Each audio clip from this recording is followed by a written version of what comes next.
இந்த செய்தியை உங்களுக்காக வழங்குவது அருண் மசாலா. 1983 ஆண்டிலிருந்து தரத்துடன் தன்மை மாறாத அறுசுவை சமையலுக்கான அருண் மசாலா.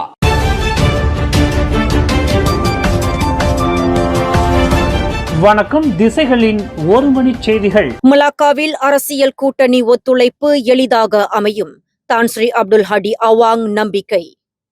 மலாக்கா மாநில தேர்தலை முன்னிட்டு பேச்சுவார்த்தை மற்றும் அரசியல் ஒத்துழைப்பை உருவாக்கும் செயல்முறை ஆகியவை முந்தைய ஜொஹூர் மாநில தேர்தலின் போது இருந்த சூழலை விட எளிதாக இருக்கும் என்று பாஸ் நம்பிக்கை கொண்டுள்ளது. அடித்தள நிலையில் கிடைத்த சாதகமான கருத்துகள் மற்றும் நாட்டின் தற்போதைய அரசியல் சூழல் ஆகியவற்றின் அடிப்படையில் இந்த நம்பிக்கை அமைந்துள்ளதாக பாஸ் தலைவர் தான் ஸ்ரீ அப்துல் ஹடி அவாங் தெரிவித்தார். இறைவன் அருளால் அது சாத்தியமே. ஜொஹூரில் தேர்தல் சூழல் மிகவும் சிக்கலானதாக இருந்த நிலையில் மலாக்காவில் சூழல் எளிதாக இருக்கும் என்று இன்று மஸ்ஜித் ருசீலாவில் சொற்பொழிவை ஆற்றிய பின் செய்தியாளர்களிடம் அவர் அவ்வாறு தெரிவித்தார். மலாக்கா மாநில தேர்தலை எதிர்கொள்ள பரிசான் நேஷனல் கட்சியுடன் பேச்சுவார்த்தை நடத்த பக்கத்தான் ஹரப்பான் தயாராக இருப்பதாக கடந்த புதன்கிழமையன்று ஊடகங்கள் செய்தி வெளியிட்டிருந்த நிலையில் மலாக்கா முதலமைச்சர் டத்தோசரி அப்துல் ரவுஃப் யூசுப் உடனான கலந்தாலோசனையின் அடிப்படையில் இது குறித்து முடிவு செய்யப்படும் என பக்கத்தான் ஹரப்பான் தலைமை செயலாளர் டத்தோசரி சைஃபுடின் நசுதியோன் இஸ்மாயில் தெரிவித்தார் என்பது குறிப்பிடத்தக்கது.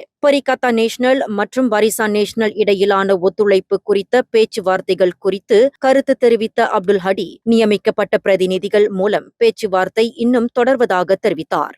பரிசான் நேஷனலிடம் இருந்து ஒரு சாதகமான போக்கு காணப்படுகிறது. அதன் தலைமை மற்றும் உறுப்பினர்கள் பெரும்பாலோர் இந்த ஒன்றிணைப்பு முயற்சியை ஆதரிக்கின்றனர். ஆக நாங்கள் இன்னும் விவாதித்து வருகிறோம். எங்கள் பிரதிநிதிகள் பரிகத்தா நேஷனலுடன் பேச்சுவார்த்தை நடத்தி வருகின்றனர். பரிசான் நேஷனலுக்குள் மாறுபட்ட கருத்துகள் இருந்தாலும் பெரும்பான்மையானவர்கள் பரிகத்தா நேஷனல் உடனான ஒத்துழைப்புக்கு உடன்படுவதாக அவர் நம்பிக்கை தெரிவித்தார். பரிசான் நேஷனல் பக்கத்தான் ஹரப்பானுடன் இணைந்து செயல்பட தீர்மானித்தால் பாஸின் நிலைப்பாடு என்னவாக இருக்கும் என்று கேட்டபோது அது குறித்து இன்னும் அதிகாரப்பூர்வ முடிவு எதுவும் எடுக்கப்படவில்லை என்பதால் தான் ஸ்ரீ அப்துல் ஹடி அவாங் கருத்து தெரிவிக்க மறுத்துவிட்டார்.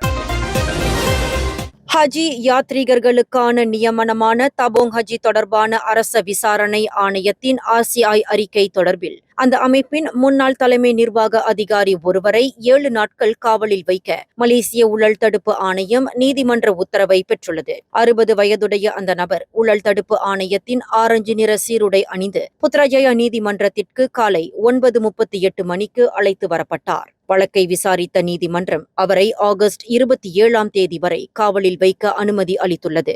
இவர் நாட்டின் பல முன்னணி நிறுவனங்களில் முக்கிய பதவிகளை வகித்த தொழிலதிபர் என தெரியவந்துள்ளது. முன்னதாக மக்கள் பார்வைக்கு வெளியிடப்பட்ட RCI அறிக்கை தொடர்பான விசாரணையில் உதவுவதற்காக தபோங் ஹஜியின் 4 முன்னாள் மூத்த நிர்வாக அதிகாரிகள் உட்பட 7 பேரை MACC ஏற்கனவே கைது செய்திருந்தது. 2014 முதல் 2020 வரையிலான காலத்தில் தபோங் ஹஜி அமைப்பின் நிர்வாகம், செயல்பாடுகள் மற்றும் சொத்துக்கள் குறித்து RCI விசாரணை நடத்தியது. அந்த அமைப்பின் நிதி நிலைமை குறித்த உண்மையான விவரங்கள் மறைக்கப்பட்டது, சிக்கலான முதலீடுகளால் ஏற்பட்ட இழப்புகள் கணக்கில் காட்டப்படாமை மற்றும் ஆண்டுதோறும் லாப பங்கீட்டை நியாயப்படுத்த கிரியேட்டிவ் அக்கவுண்டிங் எனப்படும் கற்பனை திறன் சார்ந்த கணக்கியல் முறைகள் கையாளப்பட்டது ஆகியவை MACC விசாரணையில் அம்பலமாகின. மேலும் அரசியல் தலையீடுகள் மற்றும் நிலையற்ற மானிய வழங்கல்கள் இந்த நிதி பிரச்சினைக்கு முக்கிய காரணமாக இருப்பது ஊழல் தடுப்பு ஆணையத்தின் விசாரணையில் தெரியவந்துள்ளது. ஒரு இடைநிலை பள்ளியில் மிரட்டல், இனவெறி துன்புறுத்தலுக்கு ஆளான 14 வயது மாணவி கேசியா நிஷா தற்கொலை செய்து கொண்ட வழக்கின் விசாரணையை விரைவுபடுத்த கல்வி அமைச்சர் ஃபட்லினா சீடேக் உத்தரவிட்டுள்ளார். அம்மாணவியின் மரணம் நாட்டு மக்களிடையே பெரும் அதிர்ச்சியை ஏற்படுத்திய நிலையில் குடும்ப உறுப்பினர்களுக்கும் சக மாணவர்களுக்கும் மனநல ஆலோசனை வழங்கப்பட்டு வருகிறது. பாதிக்கப்பட்ட குடும்பத்தினருக்கு ஆழ்ந்த இரங்கலை தெரிவித்த அமைச்சர் இதுபோன்ற இன ரீதியிலான துன்புறுத்தல்கள் பள்ளிகளில் களையப்பட வேண்டும் என வலியுறுத்தினார். இந்த விவகாரத்தில் போலீஸ், சமூக நலத்துறை மற்றும் சுகாதார அமைச்சுடன் இணைந்து அமைச்சு செயல்பட்டு வருகிறது. அனைவருக்கும் நீதி கிடைப்பதை உறுதி செய்வதோடு பாகுபாடற்ற பாதுகாப்பான கல்வி சூழலை உருவாக்குவதே தங்களின் முன்னுரிமை எனவும் ஃபட்லினா சீடேக் உறுதியளித்தார். கோலாலம்பூர் அனைத்துலக விமான நிலையம் மற்றும் அனைத்துலக நுழைவு மையங்களில் பாதுகாப்பை வலுப்படுத்தும் நடவடிக்கை வரவேற்கத்தக்கது. இருப்பினும் பல்வேறு அமைப்புகளை ஒருங்கிணைக்கும் பணியில் மலேசிய எல்லைக் கட்டுப்பாடு மற்றும் பாதுகாப்பு முகமையான AKPS-க்கு முன்னிலை அளிக்கப்பட வேண்டும் என்று துறைசார் நிபுணர்கள் கூறுகின்றனர். அதேவேளையில் அமைப்புக்குள்ளேயே நடைபெறும் முறைகேடுகள் தடுக்கப்படாவிட்டால் வெறும் பாதுகாப்பு நடவடிக்கைகள் மட்டும் போதுமானதாக இருக்காது என்றும் நிபுணர்கள் எச்சரிக்கின்றனர். குடிநுழைவுத்துறை, சுங்கத்துறை, காவல்துறை மற்றும் விமான நிலைய பாதுகாப்பு பிரிவு போன்ற அரசு அமைப்புகள் தனித்தனியாக செயல்படுவதை தவிர்த்து ஒருங்கிணைந்து செயல்படுவதை உறுதி செய்ய தெளிவான கட்டளை மற்றும் ஒருங்கிணைப்பு கட்டமைப்பு அவசியம் என்று குற்றவியல் ஆய்வாளரும் நிபுணருமான டத்தோ ஷாஹுல் ஹமீட் அப்துல் ரஹ்மீன் வலியுறுத்தியுள்ளார். AKPS-ஐ முதன்மை முகமையாக பரிந்துரைப்பதற்கான மிக தெளிவான காரணம் என்னவென்றால் அது ஏற்கனவே சுங்கம், குடிநுழைவு மற்றும் பாதுகாப்பு தொடர்பான பணிகளை கவனித்து வருகிறது. AKPS உள்துறை அமைச்சகத்தின் கீழ் செயல்படுவதால் பாதுகாப்பு மற்றும் எல்லை கட்டுப்பாட்டு விவகாரங்களுக்கு அதே அமைச்சகத்தின் வரம்பிற்குள் வருகின்றன. எனவே விமான நிலையத்திற்குள் வருபவர்கள் மற்றும் அங்கிருந்து வெளியேறுபவர்களின் நிர்வாகத்தை ஒருங்கிணைக்கவும் கண்காணிக்கவும் AKPS-ஐ முதன்மை முகமையாக நியமிப்பதே பொருத்தமானதாக இருக்கும் என்று டத்தோ ஷாஹுல் ஹமீட் தெரிவித்தார். கோலாலம்பூர் அனைத்துலக விமான நிலையம், KLIA மற்றும் நெக்ரி செம்பிலான் நீலாய் ஆகிய இடங்களில் மேற்கொள்ளப்பட்ட சோதனை நடவடிக்கையின் போது இணைய காதல் மோசடி கும்பல் ஒன்றின் மூளையாக செயல்பட்டதாக கருதப்படும் 4 உட்பட மொத்தம் 21 பேர் கைது செய்யப்பட்டனர். 1 மாத கால உளவு தகவல் சேகரிப்பு மற்றும் பொதுமக்களிடம் இருந்து பெறப்பட்ட தகவலின் அடிப்படையில் மாலை 5:55 மணிக்கு இந்த சிறப்பு நடவடிக்கை தொடங்கப்பட்டதாக குடிநுழைவுத்துறை தலைமை இயக்குநர் டத்தோ ஜக்காரியா சாபான் தெரிவித்தார். அக்கும்பலை சேர்ந்தவர் என்று சந்தேகிக்கப்படும் உள்ளூர் நபர் ஒருவரையும் 50 முதல் 53 வயதிற்கு இடைப்பட்ட சீன நாட்டை சேர்ந்த ஆண் மற்றும் பெண் ஒருவரையும் KLIA முனையத்தில் தடுத்து நிறுத்தப்பட்டு இதர நபர்களை பிடிக்கும் முயற்சி துரிதப்படுத்தப்பட்டது.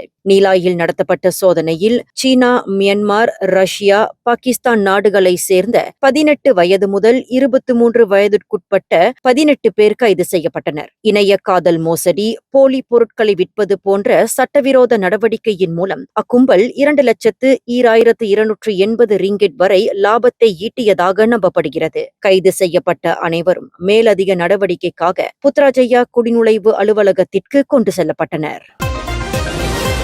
சபாஹ் கொத்த கினபாலு கம்போங் டாராவ் மங்காத்தால் அருகே அதிகாலை வீடொன்றில் ஏற்பட்ட தீ விபத்தில் முதியவர் உட்பட ஒரே குடும்பத்தை சேர்ந்த 3 தீயில் கருகி மாண்டனர். உயிரிழந்தவர்கள் 67 வயது லவ்பின் அடோ, அவரது 50 வயது மகன் அஸ்மான் மடுயின் மற்றும் 29 வயது பேத்தி நூருல் அஷிகின் அலினோர் என அடையாளம் காணப்பட்டுள்ளனர். நூருலின் 34 வயதுடைய கணவர் தீக்காயங்களுக்குள்ளான நிலையில் மேல் சிகிச்சைக்காக மருத்துவமனையில் அனுமதிக்கப்பட்டுள்ளார். இந்த சம்பவம் குறித்து அதிகாலை 1:43 மணிக்கு அவசர அழைப்பு கிடைத்ததாக லிந்தாஸ் தீயணைப்பு மற்றும் மீட்பு நிலையத்தின் தலைவர், மூத்த உதவி தீயணைப்பு கண்காணிப்பாளர் நூர் ஷரியானா பொஹாரி தெரிவித்தார். 13 பேர் கொண்ட தீயணைப்பு குழுவினர் அந்த 2 மாடி வீட்டில் ஏற்பட்ட தீயை அதிகாலை 2:10 மணியளவில் கட்டுக்குள் கொண்டு வந்தனர். அதன் பின்னர் வீட்டில் நடத்தப்பட்ட தேடுதலில் தீயில் கருகி உயிரிழந்த நிலையில் கிடந்த அம்மூவரும் மீட்கப்பட்டு மேல் நடவடிக்கைக்காக போலீசாரிடம் ஒப்படைக்கப்பட்டனர்.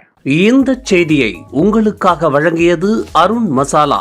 1983ஆம் ஆண்டிலிருந்து தரத்துடன் தன்மை மாறாத அறுசுவை சமையலுக்கு அருண் மசாலா.